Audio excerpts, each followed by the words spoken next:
آپ کی جو خاص طور پر عسکری قیادت ہو، اس کی اسٹریٹجی ہو، اگر اس کا ویژن ہو، اور اگر آپ کے پاس ان ہتھیاروں کو چلانے کے لیے ویسے جوان اور آفیسرز ہوں جو الحمدللہ ہماری پاک فوج میں اس وقت موجود ہیں، تو آپ اپنے سے کئی گنا بڑی عزت دے سکتے ہیں. لیکن بہرحال ہمیں ان لوگوں کے منہ پر ان لوگوں کے لیے ایک سوالیہ نشان ضرور ہے جو کہ وقتاً فوقتاً پاکستان کے دفاعی بجٹ کے حوالے سے سوالات اٹھاتے رہتے ہیں کہ آپ یہ دیکھیں کہ جو آپ کا ازلی دشمن ہے، جہاں پر ایک ایسی سیاسی قیادت موجود ہے جو کہ دن رات خدا نہ خواستہ آپ کے ملک کو تباہ و برباد کرنے کے خواب نہ صرف دیکھتی ہے بلکہ بیان بھی دیتی ہے، اور اس حوالے سے اپنے ان خواہشات کو بیان بھی کرتی رہتی ہے. تو ان کا مقابلہ کرنے کے لیے آپ کی جو فوج ہے ان کے پاس کتنا کم دفاعی بجٹ ہے، اور پھر بھی یہ ایسے لوگ موجود ہیں جو کہ اس کم دفاعی بجٹ پر بھی سوالیہ نشانات اٹھاتے رہتے ہیں. تو اس وقت سب سے اہم بات یہ ہے کہ بھارت اپنا دفاعی بجٹ کس طرح سے بڑھا رہا ہے، اور پھر اس صورت میں جبکہ انہوں نے کچھ ماہ قبل ایک بڑی شکست کا سامنا کرنا پڑا جس کی دنیا بھر میں گواہ. بالکل ٹھیک ہے، غزالہ ہمارے ساتھ ہی رہے گا، اسی موضوع پر بات کریں گے. ہمیں جوائن کیا ہے سینئر تجزیہ کار ہے رانا کیسر صاحب. رانا صاحب، حالیہ برسوں میں علاقائی برتری کے خواب میں بھارت نے ہتھیاروں اور دفاعی ساز و سامان کی خریداری تیز کر دی ہے. بھارتی حکومت کا مالی سال 2026-27 کے بجٹ میں دفاعی شعبے میں 20 سے 25% تک نمایاں اضافہ سامنے آیا ہے. کیسے دیکھتے ہیں آپ اس کو؟ کہ دفاعی جو اس کی ضروریات اس حوالے سے جو اپنا بجٹ بڑھا رہا ہے، تو اس کا نتیجہ تو ساری دنیا نے دیکھا کہ 10 مئی کو جو اس کا حال ہوا، اس کی جو برتری کا خواب تھا وہ چکنا چور ہو گیا. تو دیکھیں اس خطے میں ہمیشہ سے بھارت نے عدم توازن پیدا کیا، اور آرمز ریس ہمیشہ بھارت نے شروع کی، اور وہ ایک برتری کا خواب ہمیشہ دیکھتا رہا. جیسے میں نے کہا کہ وہ خواب تو چکنا چور ہوا، اور نیچرلی پھر پاکستان جو ہے اپنے دفاع کے لیے اقدامات کرتا ہے. اور پاکستان کا جو ایک نظریہ ہے اس حوالے سے کہ یہ ہم ایگریشن نہیں کریں گے، لیکن ایگریشن کا جواب پھر ہم بہت شدت سے دیں گے، اور وہ ہم نے دیا. تو پاکستان اپنی ضروریات کے حوالے سے اس معاملے میں اپنی دفاعی جو ضروریات اس کو پورا کرنے کے لیے آگے بڑھتا ہے، ایکوائر کرتا ہے ایکوپمنٹ بھی. لیکن انڈیا ایک برتری کے حوالے سے اس خطے میں بڑا بننے کے لیے، لیکن اس کے خواب کبھی بھی پورے نہیں ہوئے. تو دیکھیں یہ ایک آرمز ریس ہے، اور اس کی ایک ریزن ہے کہ اس خطے میں جو ان ریزالوڈ ایشوز ہیں، جو آؤٹ اسٹینڈنگ ایشوز ہیں، وہ ریزالو نہیں ہو رہے. خاص طور پہ کشمیر جو کہ ایک unfinished agenda of the partition ہے، جس پہ پوری دنیا بھی خاموش ہے. یعنی UN کا رول آپ کے سامنے ہے، جو بڑی طاقتیں ہیں، امریکہ ہے، برطانیہ ہے، ان کا بھی خاص طور پہ ایک رول ہمارے سامنے ہے کہ انہوں نے کوئی خاطرخواہ اس کی طرف توجہ نہیں دی اور اس معاملے کو ریزالو کرنے کی رانا صاحب ہمارے ساتھ ہی رہے گا. ہمیں جوائن کیا ہے بریگیڈیئر ریٹائرڈ مسعود خان صاحب نے. بریگیڈیئر صاحب، بھارت کی جانب سے ہم دیکھ رہے ہیں کہ دفاعی ساز و سامان جو ہے اس کی خریداری تیز کر دی گئی ہے، اور جو بھارتی حکومت کا مالی سال 2026-27 کا جو بجٹ ہے، دفاعی بجٹ، وہ بہت زیادہ کیا گیا ہے. نمایاں طور پر ہم دیکھ رہے ہیں کہ پوری دنیا سے بھارت اور مودی کو صرف ایک ہی چیز ہے کہ وہ زیادہ سے زیادہ جنگی ساز و سامان خرید رہے ہیں. تو کتنا خطرناک ہے خطے کے لیے یہ؟ جی ہاں، دیکھیں کہ ایک خطے کے لیے تو بڑا خطرناک اس لیے بھی ہے کہ اس سے ایک آرمز ریس ہوگی.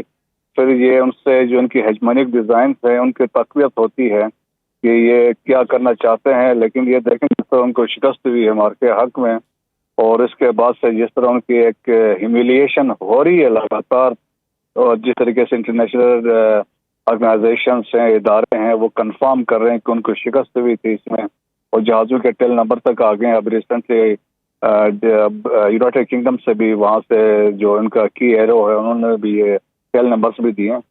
تو پھر اندر سے اپوزیشن بھی بات کر رہی ہے، تو ان کے لیے ایک بڑا ڈسگریسفل قسم کے ماحول میں ابھی وہ بی جے پی سرکار رہ رہی ہے. سو دیر فور ان کی کوشش یہی ہے کسی بھی طریقے سے وہ سائٹ یا سو کال ہے اس کو سالوج کیا جا سکے، اور فار دیٹ کی جس طریقے سے انہوں نے کنٹینیوس ایکسرسائزیں کی ہم نے دیکھی، اور پھر اس میں فیلڈ ایکسرسائزیں ویپنز اینڈ اکوپمنٹ کے ساتھ بھی کیا. اور اس کے بعد سے اب جو ہے دے آر پلاننگ کی جو آلموسٹ جو تقریباً جو 93,000 کروڑ روپے ہیں جو انڈین کرنسی میں کے جو بنتے ہیں وہ اسپینڈ کیے ہیں دی لاسٹ 7 months. تو آپ امیجن جس تیزی کے ساتھ یہ ویپنس، اور جس میں جہاز بھی ہیں، ہیلی کاپٹرس بھی ہیں، میزائلس بھی ہیں، راکٹس بھی ہیں، وہ لے رہے ہیں. فرانس سے بات چیت چل رہی ہے ان کی، اسرائیل کے ساتھ ان کی بات چیت ہو رہی ہے، رشیا کے ساتھ چیزیں لے رہے ہیں. تو ایک خطے میں ایک ایسے حالات پیدا کر رہے ہیں جس میں ایک آرمز ریس بھی ہو سکتی ہے، اور سیکنڈ پاکستان کے پاس پھر ڈفرینٹ آپشن سے بڑے محدود ہو جاتے ہیں. تو پاکستان کے پاس یہی آپشن ہے. پاکستان دیکھیں ہم اس سے انڈیا کے ساتھ کمپیٹ تو ایز پر ڈیفنس بجٹ اس کا ہم نہیں کر سکتے. $80 بلین کا بجٹ ہے، پاکستان کا $9 بلین. اور تو پھر پاکستان کے آپشنز دیکھے گا دوسرے ہم کہ ہم کیا اسٹریٹجک ہم آپشنز پہ جائیں، اے سیمیٹریکل جو آپشنز ہے وہ دیکھے، جو انکنونشنل مینز ہوتے ہیں. تو میرے خیال میں پھر ہمیں وہی آپشنز رہتے ہیں. لیکن پاکستان میں دیکھیں کہ بات امپورٹنٹ یہ ہے، آپ جتنے مرضی ویپنس لیں، جہاز لیں، لیکن ان کو اگر آپریٹ کرنے والے وہ ٹھیک نہ ہو، پروفیشنل نہ ہو، تو پھر تو ان سے کوئی فرق نہیں پڑتا. It is main behind the گن جو زیادہ میٹر کرے گا. ٹھیک ہے، بہت شکریہ. ہمارے ساتھ موجود ہے بریگیڈیئر ریٹائرڈ مسعود خان صاحب. غزالہ نورین اور رانا کیسر اس سارے معاملے پہ گفتگو کر رہے تھے.